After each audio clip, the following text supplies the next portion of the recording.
When you look at the moon, what do you think of? Do you think of astronauts that have gone there in the past? Or do you look at the moon and think about the possibilities that might lie ahead of us? Today we're going to learn some things about the moon, some new and some old. In researching this speech, I've learned lots of things about the moon, and I would like to share some of them with you today.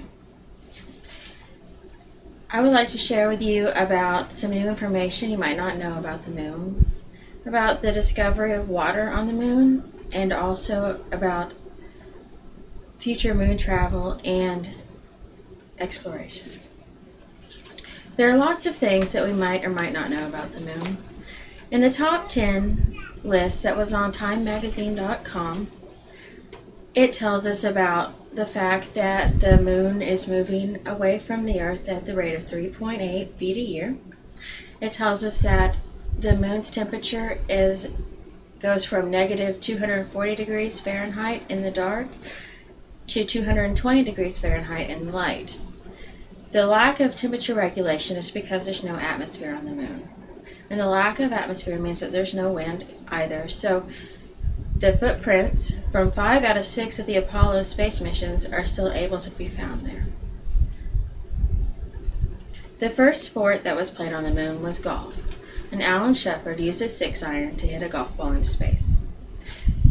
The first creatures to orbit the moon were not man, monkey, or even dog, but they were 2 Soviet Union tortoises.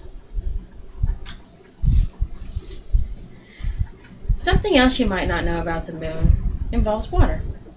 In the New York Times article written by Kenneth Chang on May 27, 2011, he talks about how for years we've thought that the moon was a dry planet.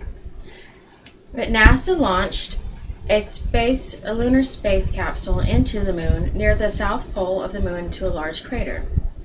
And when it crashed, they discovered ice water in the shadows of the moon. He goes on to say in that article that since then, scientists have been analyzing lava rock from ancient lunar explosions and found that the amount of water that is in that rock is the same as the amount of water that is in magma on Earth. So there is plenty of water under the surface of the moon as well. Dr. Alberto Sales, the professor of geology of science at Brown University, says, and I quote, "There is a reservoir down there in the moon that has the same concentration of water as some reservoirs in the upper mantle of the Earth, that's for sure." The discovery of water on the moon could lead to lots of other things. In 1967, the United States and 99 other countries signed something that was called the Outer Space Treaty.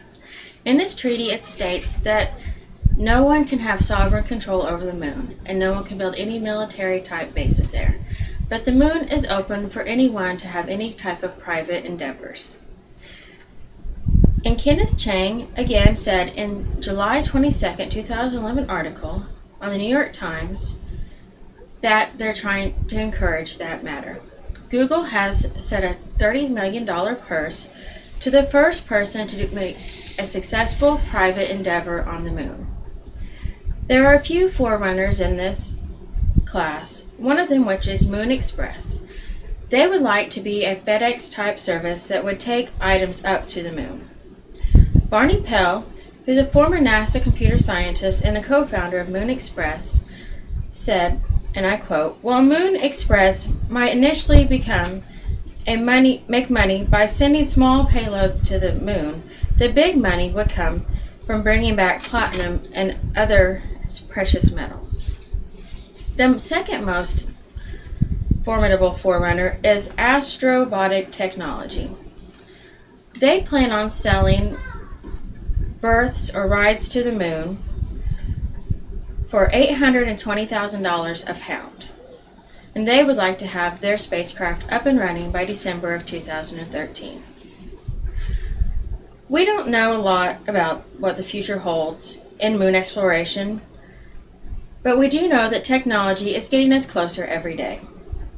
Today we've learned some new information about the moon. Some we've known for a while, and some we've just discovered, like the water on the moon, and also the new adventures in exploring the moon. Who knows, maybe one day, instead of taking your family on a vacation to the Great Diamond Crater to mine for diamonds, you'll be taking your family to the moon to mine the crater for platinum.